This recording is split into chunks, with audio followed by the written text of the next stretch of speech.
Bonjour à tous, bienvenue dans ce nouveau numéro de podcast Passion Patrimoine. Aujourd'hui, j'ai le plaisir de recevoir Alexis Vincent Castelli. Alexis, tu es fondateur et dirigeant du groupe Se Vendre à Soi-même. C'est exactement ça, Karine. Comment vas-tu ? Ça va et toi ? Je suis contente de te recevoir puisque c'est Corse, force à Corse aujourd'hui. On est tous les deux Corse. Exactement. Alors Alexis, aujourd'hui on va parler de ton parcours qui n'est pas commun parce qu'en fait toi tu n'es pas CGP mais tu travailles avec les CGP et notamment en ce moment tu es en train de travailler sur un produit, un concept, un projet sur lequel tu travailles déjà depuis longtemps, hein. On va en rentrer dans le détail après, mais déjà est-ce que tu peux nous raconter ton parcours, déjà enfant, est-ce que tu avais déjà envie de travailler dans les métiers de la finance ou en tout cas du patrimoine, ou est-ce que c'est les aléas de la vie qui t'ont fait aller sur ce terrain-là ? Alors exactement, je pense que c'est les aléas de la vie, puisqu'enfant, un petit peu comme beaucoup d'autres enfants, je pense que je rêvais d'être footballeur plutôt que d'être au milieu de la finance. Et par aléas de la vie, effectivement, quand j'ai fini mon BTS, je suis rentré totalement par hasard en caisse d'épargne Île-de-France, Ouais. chargé d'accueil pour un job étudiant. Et une T'as fois que j'ai commencé quand même dans les métiers de la banque, en banque en tout cas. J'ai commencé dans le métier de la banque, mais par la petite porte en tant que chargé d'accueil à Saint-Ouen. Ouais. Et j'ai gravi les échelons de chargé d'accueil à conseiller commercial, conseiller financier, GCP, puis directeur d'agence, avant d'en démissionner pour créer le groupe Se Vendre à Soi-même. En quelle année alors ? Alors j'ai démissionné il y a maintenant 3 ans. Ok. Pourquoi tu as démissionné ? Ça a été quoi un petit peu ton point de départ, ou en tout cas la chose qui a fait trancher ? Alors je pense que j'ai toujours eu l'esprit un petit peu entrepreneur. Et en fait, figurez-vous que lorsque j'ai fait une formation en caisse d'épargne, j'ai découvert l'opération méconnue de vente à soi-même. Et ce qui m'a un petit peu interpellé, c'est que ça faisait 7 années que je travaillais dans la banque et que je n'avais moi-même jamais entendu parler de cette opération. Et cette opération, elle m'a semblé tout de suite, entre guillemets, scalable. Donc je me suis dit que j'allais la proposer à des clients en agence, chose que j'ai faite. Et je me suis rendu compte qu'il y avait vraiment un public. Et quand j'ai vu qu'il y avait un public qui était tout de suite réceptif, tu t'es réceptif, dit, là, je il y me a une suis opportunité. dit, il y a une opportunité. Puis j'ai quitté la caisse d'épargne pour lancer Se Vendre à Soi-même. Alors moi, ça me fait réagir parce que je me dis, tu viens de nous dire, tu l'avais jamais proposé, en tout cas, on t'avait jamais formé ou même parlé de ce produit. C'est ça. Et en plus, les gens étaient réceptifs dès lors que tu en parlais. Donc ma première question, c'est pourquoi est-ce que les gens sont réceptifs ? Et la deuxième, c'est alors pourquoi on t'en a jamais fait vendre en banque ? Alors, en fait, déjà pour placer le contexte, la vente à soi-même, c'est une opération qui existe depuis la nuit des temps, qui est aussi vieille que le Code civil. Et la question qu'il faut se poser, c'est pourquoi est-ce que personne ne la connaît, y compris dans le milieu des CGP, où finalement elle est très peu répandue et elle est encore réalisée que de manière secrète dans des cabinets feutrés parisiens ou avec des avocats véritablement au fait des opportunités de ce type d'opération. Alors, est-ce qu'on peut rentrer dans le détail ? C'est quoi la vente à soi-même ? Alors, la vente à soi-même, c'est l'idée pour un propriétaire qui n'a plus de crédit sur son bien immobilier de créer une société spécialement pour l'occasion, laquelle société va souscrire un crédit immobilier pour lui en payer le prix. D'où l'expression la vente à soi-même. Donc pour vulgariser ça, quelqu'un qui est propriétaire de sa maison et qui n'a plus de crédit peut rester dans son canapé, mais percevoir le prix de vente de sa maison comme s'il avait vendu à un voisin. Mais il faut qu'il ait plus de crédit dessus. Alors idéalement, il faut qu'il n'ait plus de crédit dessus, ou ce qui est acceptable, c'est qu'il reste 10% de capital restant dû au maximum, puisque cette opération engendre des frais, qui sont les frais de notaire en cas de vente de 7,5, et qui sont les frais de l'architecture, qui sont ceux d'une agence immobilière, de 6%. Donc je récapitule, je suis chez moi, j'ai enfin réussi à solder, ou en tout cas quasiment solder à 90%, mon prêt immobilier de ma résidence principale. Ou secondaire, d'accord. Et je décide de la vendre, mais à quelqu'un qui est moi en fait, parce que j'ai créé une société à côté. C'est ça ? Alors c'est pas véritablement toi, puisque véritablement c'est à une société qui est une personne morale distincte, mais cette société t'appartient. D'accord. Dans cette société, tu détiens un certain nombre de parts alors, dans laquelle tu peux associer ou ton mari, ou un ami, ou tes enfants, peu importe. Donc, je crée une société Voilà. dont je ne suis pas la gérante. Alors, ça, on rentrera dans le cœur du réacteur tout à l'heure, mais l'idée de la vente à soi-même, c'est ça. Je crée une société, laquelle société va souscrire un crédit pour me payer le prix de ma maison. Donc, chez le notaire, je suis vendeur d'un côté et acquéreur de l'autre par le biais de ma société. D'accord. Cette société qui me paye le prix de vente, elle contracte un crédit immobilier à la banque. Il faut bien qu'elle rembourse son crédit immobilier. Donc, deux façons. Ou je deviens locataire de ma société si je souhaite rester dans mes murs. Donc, je paye un loyer à ma société, mais c'est à ma société, donc c'est ma société qui perçoit mon loyer.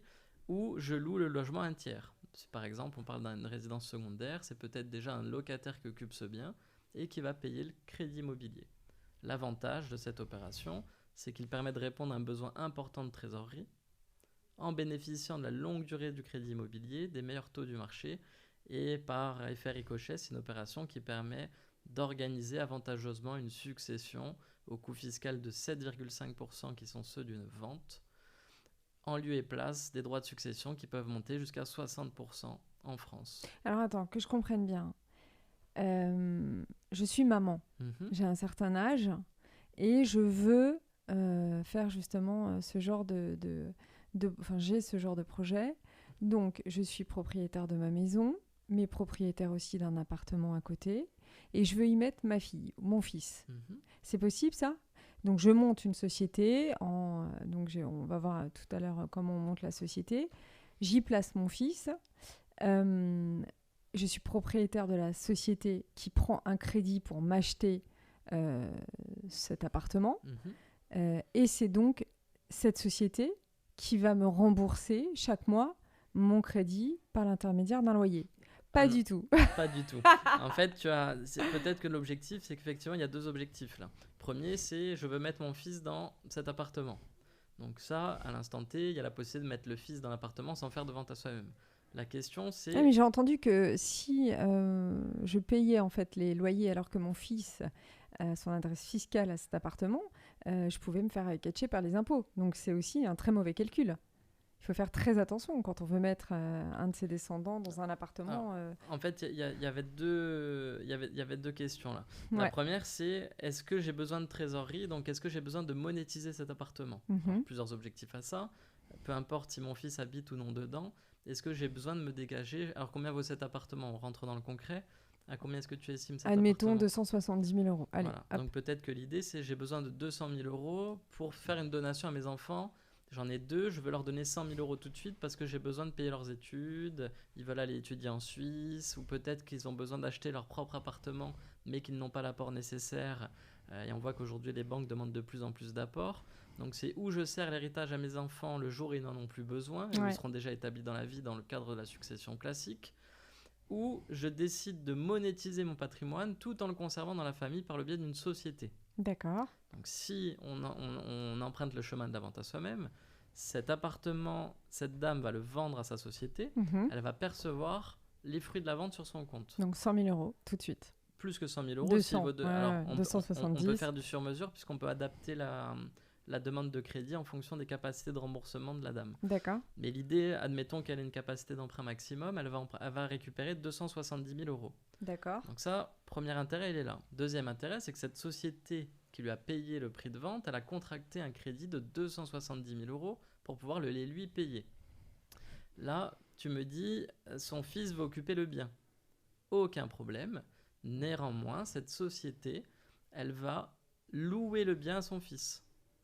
Ou à elle, peu importe que ce soit son fils dedans. Bien sûr. Mais il va y avoir un bail de location qui va être établi entre l'occupant et la société au prix juste du marché. D'accord. Donc chaque mois, elle paye ou son fils paye et commence à rembourser ce fameux crédit dont elle aura eu déjà la somme alors qu'à la base, elle ne l'avait pas. Mais l'idée, c'est qu'en fait, elle a récupéré à l'instant T peut-être 300 loyers d'avance.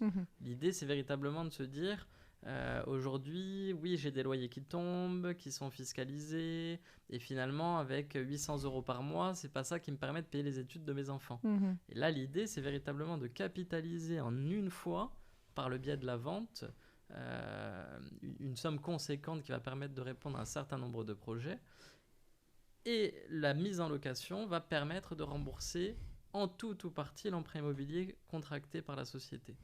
Et on peut faire une configuration sur mesure qui va permettre de savoir exactement combien coûte le crédit, mais ce n'est pas le seul frais de la société, puisqu'une société, elle a d'autres frais comme la comptabilité, des frais de gestion locative s'il y a une agence immobilière, etc., etc. Et on va être capable de faire du sur-mesure pour que cette société s'autofinance par le loyer, ou de donner un prévisionnel à cette dame pour qu'elle sache exactement à combien s'élèveront les appels de fonds nécessaires pour que la société s'autofinance entre le loyer perçu et ce qu'il va manquer pour payer la taxe foncière et tous les frais prévisibles. Alors, 2 questions qui me viennent. Je vais peut-être dire des bêtises, mais c'est pas grave, je me lance. Est-ce que, du coup, pour cette dame, admettons qu'elle ait déjà plus de 1 million en patrimoine immobilier, est-ce que du coup, elle est à 900 000 justement, elle n'est pas à 1 million, et du coup elle acquiert ces 200-300 000 euros pour acheter cet appartement, mais sous couvert de sa société. Est-ce que du coup elle est éligible à l'IFI ou pas ? Alors en fait, les questions de l'IFI sont traitées, pour le coup c'est un petit peu ce que je reprenais quand je t'ai dit tout à l'heure que la GCP chez moi, je dézoome rapidement sur le groupe. En fait, on a des interlocuteurs pour chaque demande spécifique sur ce dossier. Donc la vente à soi-même, il y a à la fois un intermédiaire en opération de banque qui est un courtier en crédit spécialiste de ce type de financement qui n'est absolument pas maîtrisé par le plus grand nombre. Ensuite, il y a un avocat qui intervient systématiquement pour ce type d'opération. Vous avez un conseil d'investissement financier qui va pouvoir orienter la cliente sur l'organisation de la gestion de sa trésorerie. Et vous avez enfin une société de gestion immobilière, et ça c'est une nouveauté, qui va venir gérer la société de la cliente comme le ferait un syndic de copropriété d'un immeuble. D'accord. Donc pour ces questions du type IFI, cette dame, avant de faire quoi que ce soit, son dossier va être étudié par un avocat qui va absolument tout analyser pour savoir les impacts de l'opération sur sa situation patrimoniale. Mais là, tu sais pas me répondre quand même. Tu sais pas me répondre si elle est à 900 et qu'on lui rajoute 300 000, même sous couvert des 300 000 via cette société qu'elle aura créée. Alors, je sais pas que je ne sais pas te répondre, c'est qu'on ne fait pas de conseils fiscaux et d'ailleurs on ne délivre aucun conseil. Ouais. Donc ce type de... D'ailleurs sur notre opération, finalement le mot fiscal n'existe nulle part et les intérêts fiscaux ne sont que ricochets à ce qu'on propose. La vente à soi-même sur notre communication et sur l'ADN de l'entreprise, c'est véritablement organiser une succession, organiser sa prévoyance ou développer des entreprises en bénéficiant de l'effet levier du crédit. Donc finalement, tout ce qui devient effet bénéfices fiscaux qui par ricochet interviennent systématiquement, on laisse la place aux avocats qui interviennent systématiquement sur le dossier, qui répondent bien mieux que moi sur ce terrain-là. Non mais je comprends, mais je me mets à la place d'un CGP qui écoute et qui découvre ça, même si j'imagine que tous les CGP qui nous écoutent ont déjà entendu parler de la vente à soi-même. J'essaie juste de me dire que c'est une question aussi qu'un client final va leur poser. Moi je vois ma maman qui est âgée, forcément c'est une question qu'elle poserait directement. Donc bon, j'ai bien compris qu'il faut étudier un dossier et que c'est pas si facile de répondre comme ça. Alors je rebondis aussi sur ce que tu disais tout à l'heure. Tu as constaté que lorsque tu travaillais en banque, on parlait pas de ça. Alors est-ce que tu sais pourquoi avec du recul ? En fait, mon recul, c'est que j'ai eu l'occasion de discuter avec un certain nombre de notaires d'un certain âge qui m'ont dit que la vente à soi-même dans les années 70, c'était complètement à la mode. Et en fait, la question que je me suis posée, c'est pourquoi cette opération est totalement tombée en désuétude. Finalement, c'est non sans quelques bonnes raisons, puisque finalement, je me suis rendu compte que cette opération a toujours été faite n'importe comment. D'accord. Y compris par des réponses qui peuvent être de mauvaises réponses apportées, y compris par les métiers en gestion de patrimoine qui ne sont pas formés aux questions juridiques, même si ils connaissent un certain nombre de thèmes. Et donc l'idée, c'est véritablement le cœur de mon entreprise, c'est que même si je suis en capacité de te répondre sur le terrain de l'IFI, je ne le fais volontairement pas, parce que pour ce dossier par exemple, il peut y avoir une loi qui est passée hier, que je n'ai pas vu passer, et on a des spécialistes qui nous... Oui, t'as pas envie de dire de bêtises. On ne dit pas de bêtises, et j'ai systématiquement l'interlocuteur qui fait une veille juridique constante, qui est au fait et qui peut répondre instantanément à chaque client Parce que ça bouge beaucoup dans ce domaine. Ça bouge continuellement. Et pour rebondir sur ta question qui est pourquoi cette opération, personne ne la connaît, c'est que finalement, cette opération, elle n'est connue depuis la nuit des temps comme de l'optimisation fiscale. C'est-à-dire que ce soit les notaires, les CGP, les avocats ou les experts comptables, ils ont finalement rangé dans une case la vente à soi-même comme de l'optimisation fiscale. Et moi, je suis finalement l'antéchrist de l'optimisation fiscale par cette opération, puisque dans mon costume de banquier, j'en ai vu tout un tas d'autres intérêts.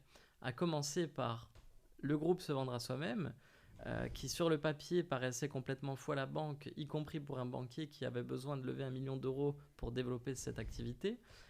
Quand dans mes anciens collègues du côté professionnel, je leur disais il va me falloir tant pour monter ce projet, on me rigolait au nez puisqu'on me disait Alexis, qui va accepter de te donner la gestion de sa SCI, qui va accepter de payer des frais d'agence immobilière pour racheter une maison qu'il détient déjà. Donc c'était pas un projet qui était finançable en tant que tel. D'accord. Quand il était que dans ton cerveau. Dans mon cerveau, entre guillemets. Donc pour l'histoire, j'ai réalisé une vente à soi-même, moi-même, non pas pour éviter l'impôt ou pour en payer moins, mais bel et bien pour disposer des ressources nécessaires pour entreprendre. Ok. Sans emprunter sur la durée de 7 ans comme n'importe quel autre professionnel, et sur la longue durée de 25 ans qui est celle d'un crédit immobilier. Donc là, tu es en train de me dire que c'est un projet, ou en tout cas une solution à la fois pour particuliers, mais aussi pour une entreprise. Alors totalement. B2B, B2C quoi. Totalement. En fait, l'idée c'est qu'aujourd'hui en France, pour entreprendre, on a des verrous partout. Les banques sont de plus en plus frileuses. Et l'idée c'est que lorsqu'un projet n'est pas palpable, je prends l'idée d'une application mobile. Quelqu'un qui aujourd'hui a l'idée du nouveau Facebook, il a besoin de tout un tas d'ingénieurs pour faire cette application. Donc peut-être qu'on parle de vite des centaines de milliers d'euros. Il va voir sa banque et il dit est-ce que vous pouvez me prêter 400 000 euros pour monter l'application mobile de mes rêves et je vous assure que ça va être le nouveau Facebook. Tout le monde va lui rigoler au nez pour une simple bonne raison, c'est que la question qui vient, c'est si ça ne marche pas, sur quoi est-ce que je prends une garantie ? Okay. Il n'y a pas de mur, il n'y a pas de ton application, si elle vaut rien, elle vaut rien. Alors qu'est-ce que tu réponds là ? L'idée c'est si je suis propriétaire de murs, pas seulement de murs que j'ai achetés, mais peut-être dont j'ai hérité.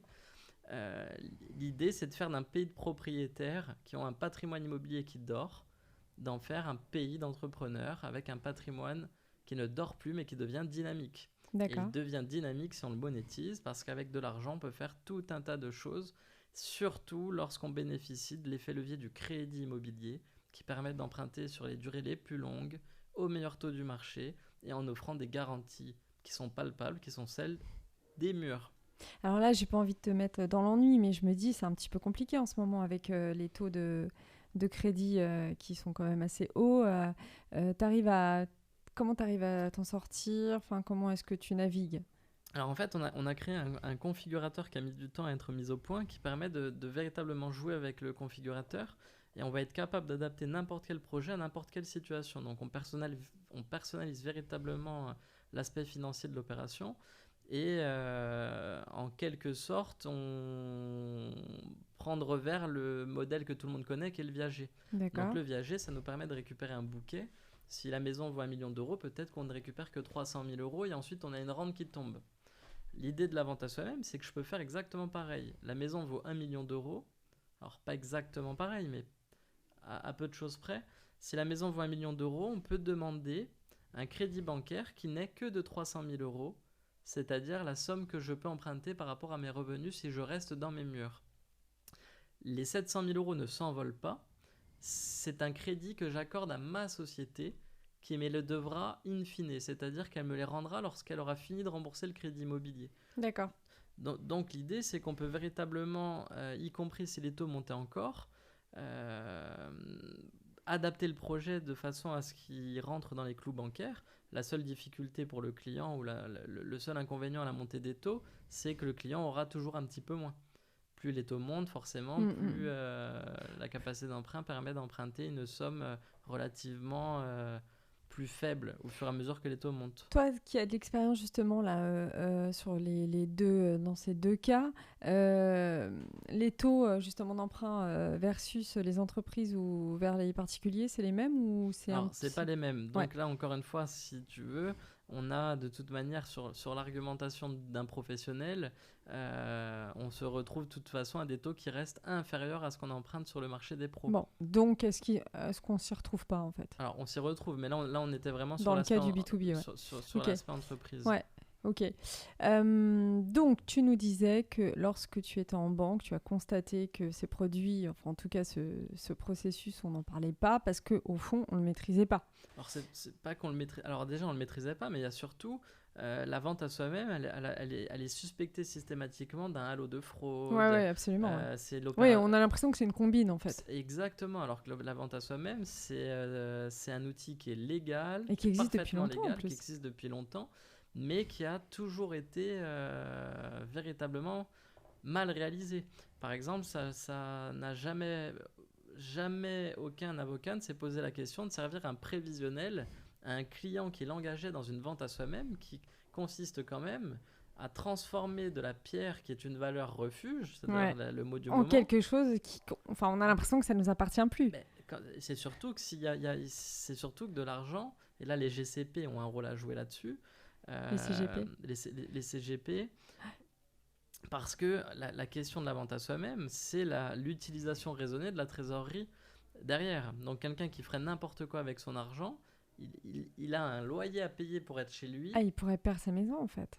Ben, il pourrait alors perdre sa maison si demain il ne paye plus le crédit. Ouais. L'idée c'est que nos projets sont adaptés en fait au marché. Donc l'idée c'est que s'il y a un logement dans Paris, là on est dans le 17e, bon, ben, si un logement se loue 2000 € par mois, on va proposer une configuration qui fait que de toute façon, s'il y a un locataire qui n'est plus l'ancien propriétaire, le crédit sera payé. Donc tout est fait pour sécuriser... Alors je dis une bêtise, est-ce qu'on peut avoir un loyer supérieur au loyer au montant du crédit et du coup avoir une petite plus-value? Tout à fait. Première question. Et est-ce que deuxième question, est-ce que cette plus-value est taxée? Alors, en fait, là encore, il y a deux questions, mais je vais essayer de te répondre simplement.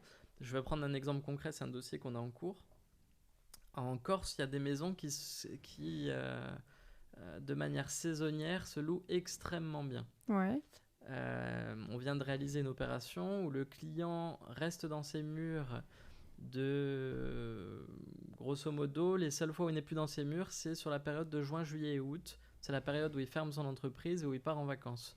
Donc là, il a envie de louer sa maison pendant 3 mois. Il loue sa maison... Comme du Airbnb. Exactement. Il loue sa maison sur la période où il occupe la maison, à un loyer juste au prix du marché sur le loyer annuel. Ouais, je vois où tu veux en venir. Et en fait, cette maison, elle est confiée à l'agence immobilière de la région en gestion locative saisonnière. Et cette maison, tous les ans, cette société va générer 20 000 € de plus tous les ans que le coût de son crédit. Ce qui fait qu'il va rembourser son crédit beaucoup plus rapidement. Alors non, parce qu'il n'y a aucun intérêt à rembourser son crédit.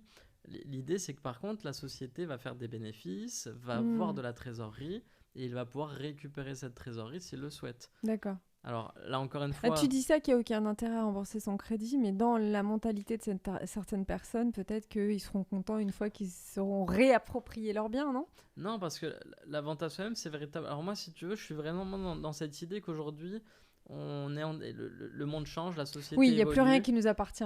C'est déjà dans le métaverse, toi. C'est l'idée surtout de dire, c'est un peu ça, mais c'est l'idée de dire, ça veut dire quoi être propriétaire si je demande ça à un Ukrainien aujourd'hui? Ouais, Est-ce qu'il valait mieux avoir vendu... on prend l'Ukraine, mais c'est le sujet d'actualité. Moi, en ce moment, je me dis, si j'étais Ukrainien, est-ce que je n'aurais pas préféré avoir l'opportunité de me vendre un bien et avoir 300 000 € sur mes comptes pour pouvoir partir très loin?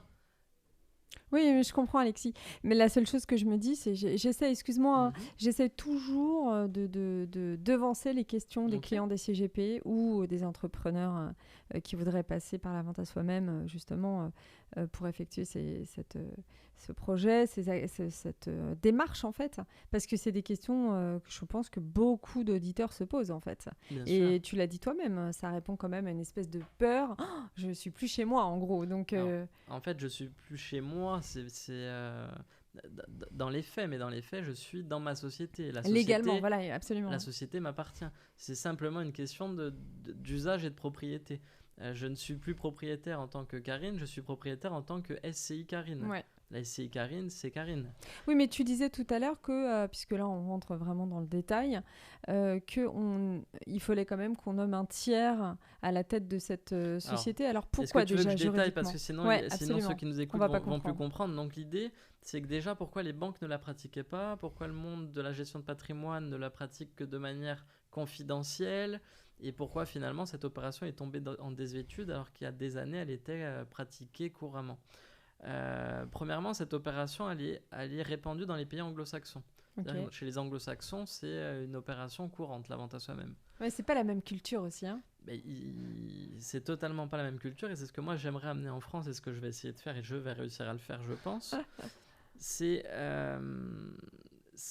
que la vente à soi-même, elle a quand même beaucoup d'inconvénients si elle est mal faite. Alors, premier inconvénient, c'est que on a besoin d'avoir un véritable prévisionnel, et personne ne s'est jamais posé la question de donner un vrai prévisionnel de la société. Une banque, quand vous lui demandez combien coûte mon crédit immobilier... Ouais, elle va te dire combien tu vas faire des chiffres. Elle va te demander ton business plan, quoi. Non, au-delà de business plan, elle va surtout vous sortir une simulation qui n'est que celle du crédit immobilier. Elle n'intègre pas les frais de la société, la taxe foncière, l'inflation sur la taxe foncière qui risque de s'envoler dans 10 ans. Peut-être que la taxe foncière aura doublé. Et ça, il faut le prévoir. Okay. Et tout un tas d'autres problèmes. Par exemple, en ce moment, on parle beaucoup des passoires énergétiques. Ouais. Bon, quand on fait une vente à soi-même, on a intérêt de se poser la question dans le prévisionnel, est-ce que dans 10 ans, il va falloir que je change... fasse des travaux ou pas? Oui. C'est ma notation G ou pas? Exactement. Ouais. Et si on ne se pose pas cette question, on a de l'argent qui tombe, on peut l'utiliser correctement ou pas correctement. C'est pour ça qu'il y a besoin d'un vrai cadre à ce niveau-là. Mais surtout, on doit avoir véritablement une vision sur ce qui se passe sur 25 années, parce qu'il y a un crédit pendant 25 années et que de transformer de la pierre en argent, c'est pas anodin. Okay. Donc déjà, première piste d'explication sur la désuétude, c'est que cette opération, personne ne s'est jamais posé la question d'établir un véritable prévisionnel comptable. Ça, c'est la première chose. Deuxième chose, c'est que cette opération, quand vous tapez sur Google la vente à soi-même, il y a une page entière sur risque de requalification fiscale. Elle n'a pas bonne presse. D'accord. Alors, elle n'a pas bonne presse à juste et à mauvais titre. À juste titre, parce qu'il y en a qui ont bien évidemment totalement abusé de ce type d'opération dans un but exclusivement fiscal, c'est une certitude. Et il y en a d'autres, comme mon public, qui n'ont jamais mis les pieds chez un avocat, qui n'ont jamais fait de cours de droit, ni de cours autour du droit fiscal, et qui voient sur une enseigne la vente à soi-même permet d'organiser ma prévoyance. Ils sont à 1000 lieues de venir pour de l'optimisation fiscale. Donc, deuxième élément, c'est que cette opération, comme elle n'est répandue que dans des cabinets feutrés, elle n'a été pratiquée, pour ainsi dire, quasiment que pour ça, j'ai envie de dire. L'idée, c'est que quand vous allez chez un avocat fiscaliste, vous allez chez l'avocat fiscaliste pour faire quoi ?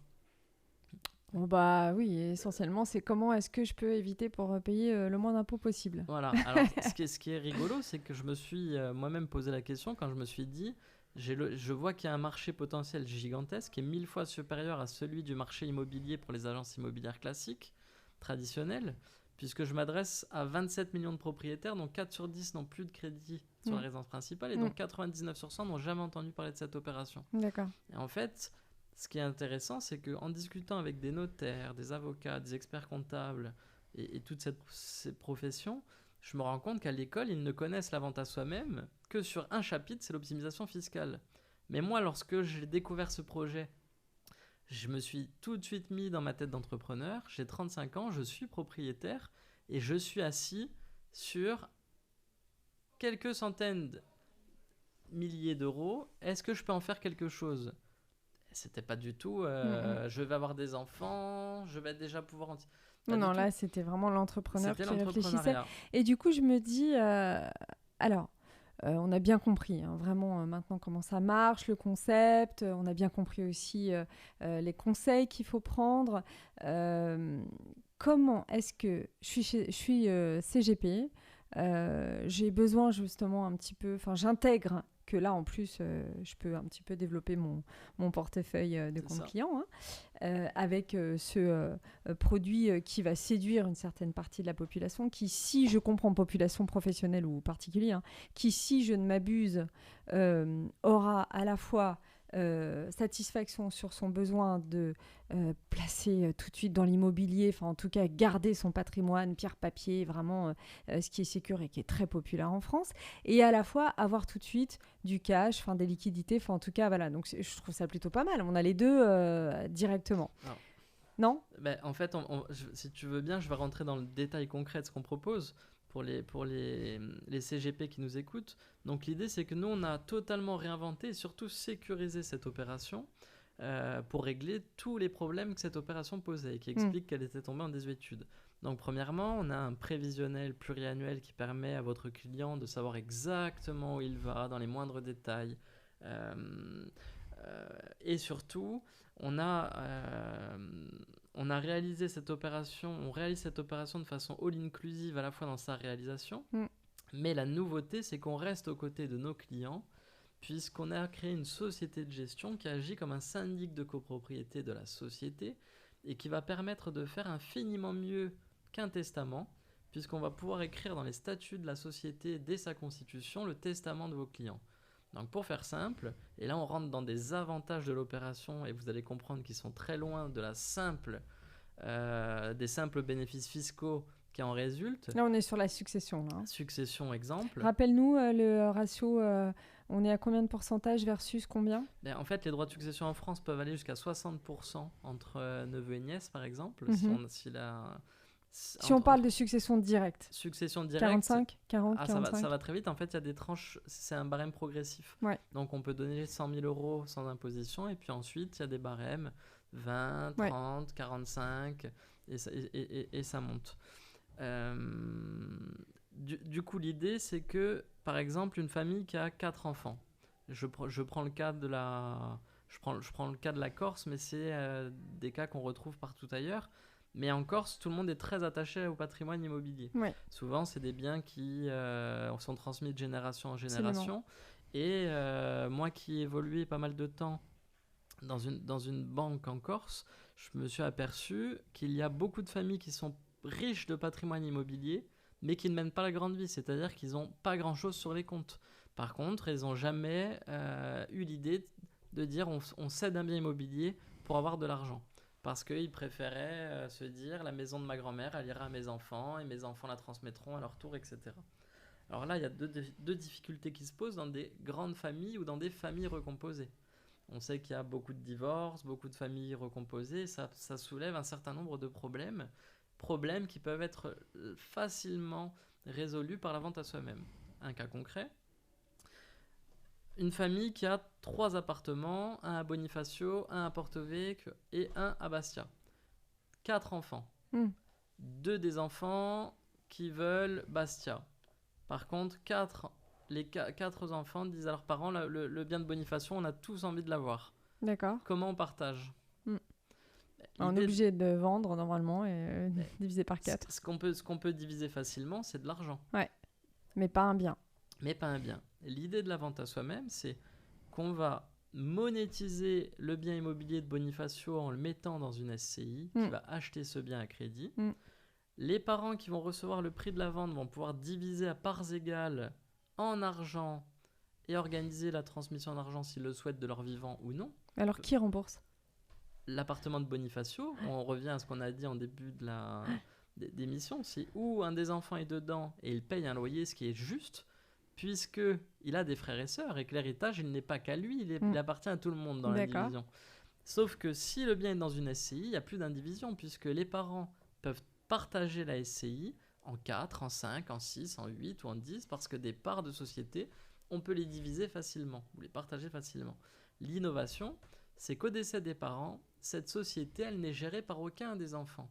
Elle est gérée par un syndic, en quelque sorte d'immeuble, qui est le syndic de la société, qui est nommé gérant, et qui va exécuter les statuts qui ont été écrits avec les parents de leur vivant.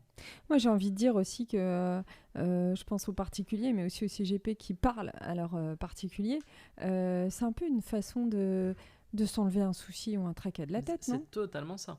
Donc première chose, c'est l'idée d'assurer la paix de la famille, d'assurer la gestion d'un patrimoine immobilier sur plusieurs générations, y compris si je ferme les yeux. Puisque par exemple, dans les statuts, on peut prévoir tout un certain nombre de choses, on peut prévoir absolument tout de façon illimitée, et on personnalise chaque projet en fonction des souhaits de nos clients. Et un exemple concret, si on revient aux enfants, c'est un des enfants veut occuper le bien de Bonifacio, il va devoir payer un loyer juste, et ce loyer, il n'en discute pas avec ses frères et sœurs. Il en discute avec le syndic qui a été nommé gérant de la société. L'idée étant que s'ils sont 4 enfants et que celui qui occupe le bien n'a que 25% de la société, il est juste qu'il paye un loyer, y compris lorsqu'il n'y aura plus de crédit, parce que ses frères et sœurs, eux, ont peut-être un crédit à Marseille ou à Paris et ont peut-être des enfants également. Ok. Et surtout aussi, ce que je vois, c'est que en faisant cela, on ne peut pas être mis dehors. Comme une personne qui vivrait, qui n'aurait plus que l'usufruit de son bien, en fait. Puisqu'on est toujours l'entité de notre société, on reste quand même chez soi. Alors, il y a deux choses. Il y a la propriété de départ et la jouissance du bien. Ouais. Donc là, dans l'exemple en question, tu me dis que c'est un enfant qui occuperait le bien. Non, je me dis juste une personne qui fait ça, une personne déjà, un senior qui fait ça. Elle peut rester chez elle en payant un loyer, mais on peut pas un de ses fils ne peut pas la mettre dehors. Non, parce qu'elle a un bail de location entre la société et elle. Et la société, c'est elle. Et qu'elle peut conserver l'usufruit de la société jusqu'à son décès en ayant simplement organisé la transmission en nue propriété départ à parts égales avec un notaire en cas de décès. Ok. Tu fais que ça, Alexis, ou tu fais d'autres choses ? Non. Donc le groupe, en fait, il est... alors nous, on a un réseau d'agences immobilières. On a ouvert à la Corse, Porto Vecchio, on a ouvert à Marseille, à Bordeaux, à Lyon. On a un réseau de mandataires immobiliers. Et l'idée, c'est d'apprendre à des agents immobiliers qui ne se limitaient jusqu'à aujourd'hui qu'à vendre des biens qui sont un marché de vendeurs, à aller chercher des biens qui ne sont pas à la vente. Et on va leur apprendre à s'adresser à tous les autres propriétaires qui représentent un marché infiniment plus grand.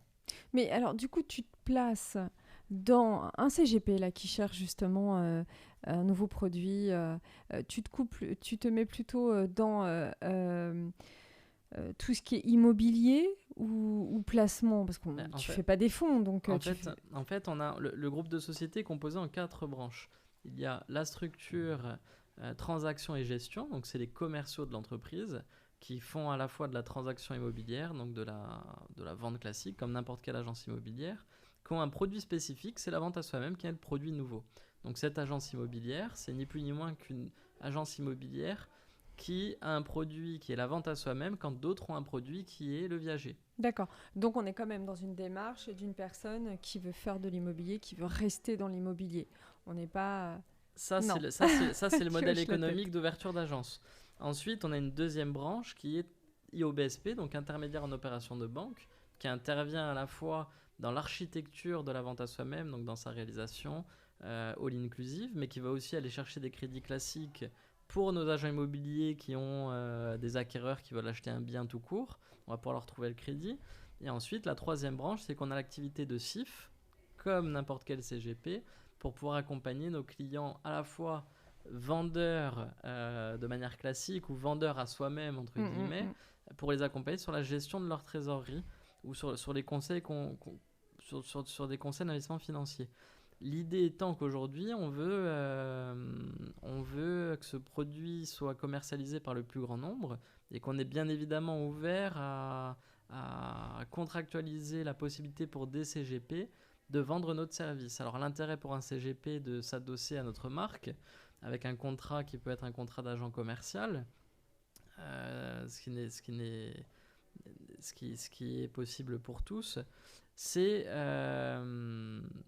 d'avoir véritablement un produit sécurisé à offrir à leurs clients et un produit qui est capable véritablement d'accompagner leurs clients, non pas seulement d'un point de vue financier, mais également dans l'organisation de la succession et de façon infiniment plus vaste que ce qui a été fait jusqu'à aujourd'hui, y compris par les notaires.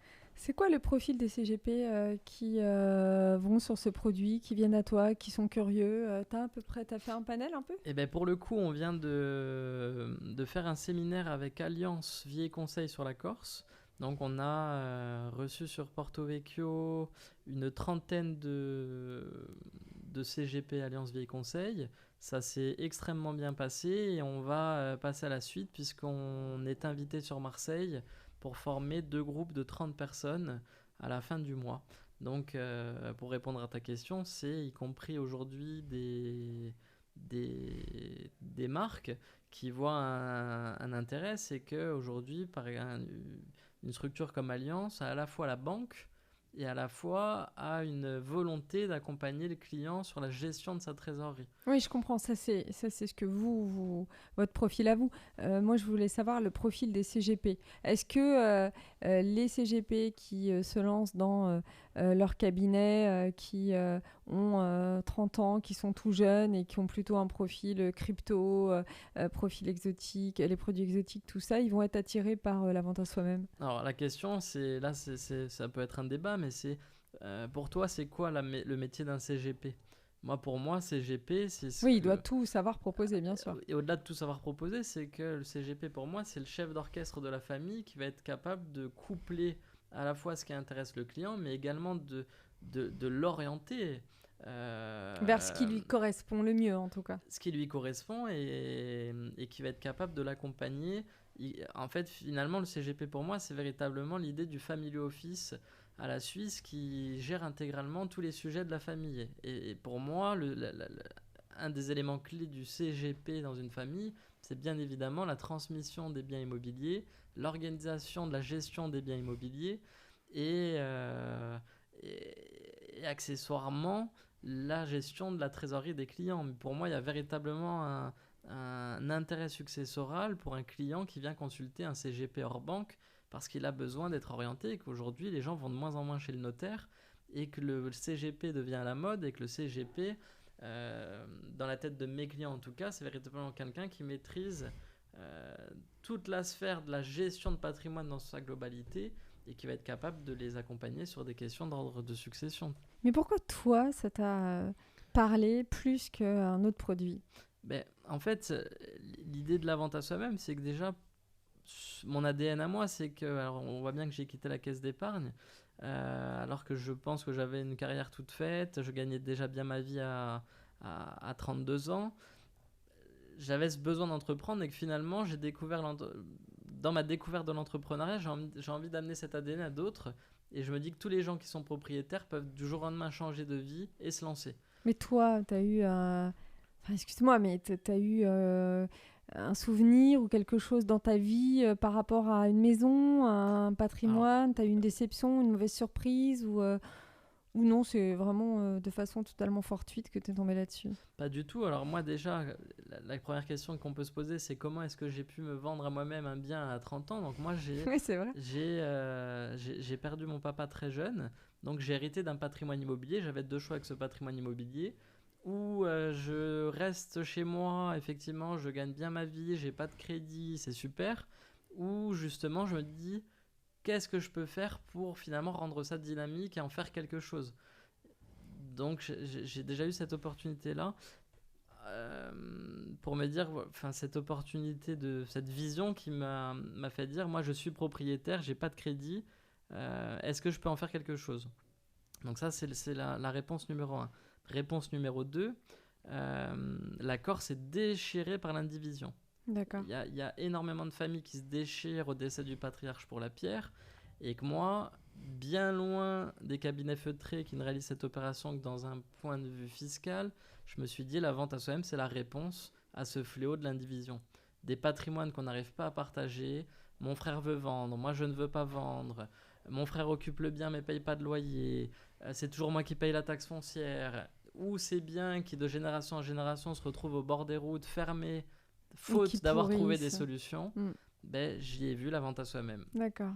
Voilà. Donc il y a quand même quelque chose de l'ordre de personnel aussi dans ta démarche. Totalement.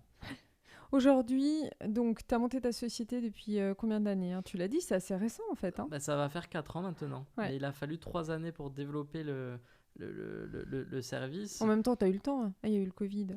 Alors oui, il y a eu le Covid et qui est d'ailleurs un des sujets de la prévoyance que je fais de la vente à soi-même. Je rebondis là-dessus.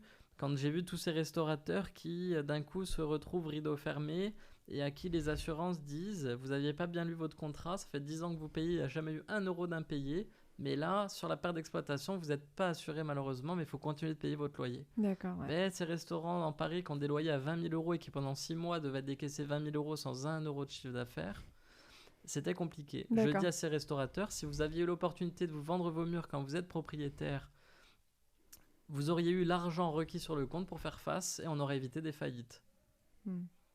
Donc, tu as un très bel argument, ça c'est sûr. Est-ce que tu vois, malgré tout, là, selon le contexte, une appétence, puisqu'on le sait, hein, l'immobilier, ça reste les biens le plus populaire, les CPI aussi, c'est en ce moment ce qui a des très bons taux. Est-ce qu'il y a une appétence nouvelle là, pour la vente à soi-même, ou est-ce que tu penses qu'il y a encore cruellement un manque de communication autour de ça? Alors, il y a cruellement un manque de communication, très clairement, autour de ça. Je vais faire en sorte de changer ça. Et il y a surtout un manque de communication, non pas seulement sur l'opération, mais sur une solution qui est la mienne, qui est aujourd'hui totalement réinventée et sécurisée pour qu'elle puisse être distribuée au plus grand nombre en toute sérénité. Donc manque d'offres, tu veux dire? Alors pas le manque d'offres, puisque... Toi, tu l'as cette offre, mais ce que je veux dire, c'est que vous êtes très peu à la faire, c'est ça que tu es en train de dire. On est très peu à la faire et qu'effectivement, j'aurais besoin de m'adosser à des forces commerciales de type CGP qui souhaiteraient nous rejoindre pour commercialiser le service. Et relayer donc tes produits. Et relayer le produit. Okay. Et le mot qui est vraiment important pour les CGP, c'est qu'on est le seul organisme aujourd'hui à en garantir la parfaite régularité fiscale. Alors, je suis CGP, j'écoute ce podcast, je me dis j'ai envie d'y aller, j'ai envie de le faire. En combien d'heures est-ce que vous fournissez une formation? En combien d'heures je suis apte à faire de la vente à soi-même? Alors, il y a une formation qui a lieu tous les mois. Donc là, il suffit de prendre contact par la rubrique contact du site sevendreasoi-même.com. Ensuite, la formation qu'on a proposée à Alliance, elle dure une journée, présentielle ou à distance. Et ensuite, on a le configurateur qui est véritablement enfantin. Tout le monde peut jouer avec. Et on a un back-office qui peut prendre le relais sur les questions au fur et à mesure des rendez-vous pour accompagner les CGP qui voudraient faire un bout de chemin avec nous pour le coup. Alors, une petite idée du prix que ça me coûterait? Alors, l'opération, ça coûte 6% pour le client et un CGP va être rémunéré à 50% des honoraires sur un dossier comme celui-ci. Formation comprise. Formation comprise. Ok. Écoute, merci Alexis. Je crois que c'est beaucoup plus clair. En tout cas, ça a été un podcast passionnant sur ce thème qui est, comme tu l'as dit, pas si souvent traité. C'est ça. La petite dernière question, hein, mais c'est notre question chez nous à Passion Patrimoine. C'est quoi ton leitmotiv quand tu te lèves le matin? C'est de continuer d'être ambitieux et de révolutionner totalement le monde de la gestion de patrimoine avec le plus grand nombre d'ouvertures d'agences immobilières proposant le service nouveau qui est la vente à soi-même. Ouais, le maître du monde, quoi. Pas le maître du monde, mais j'ai véritablement envie d'inscrire la vente à soi-même dans le monde de la gestion de patrimoine, en tous les cas en France. De façon pérenne. En France ou en Corse? Attention. Hein. En France. Merci Alexis. Je rappelle, Alexis Vincent Castelli, que tu es le fondateur et le dirigeant du groupe Se Vendre à Soi-même et que tu es basé en Corse, mais que je crois avoir entendu que tu étais en train d'arriver sur Paris. Exactement, c'est ça. Bon, bah écoute, merci en tout cas d'avoir partagé ce moment avec moi. Je te dis à très bientôt. Merci Karine. Ciao, ciao à vous tous.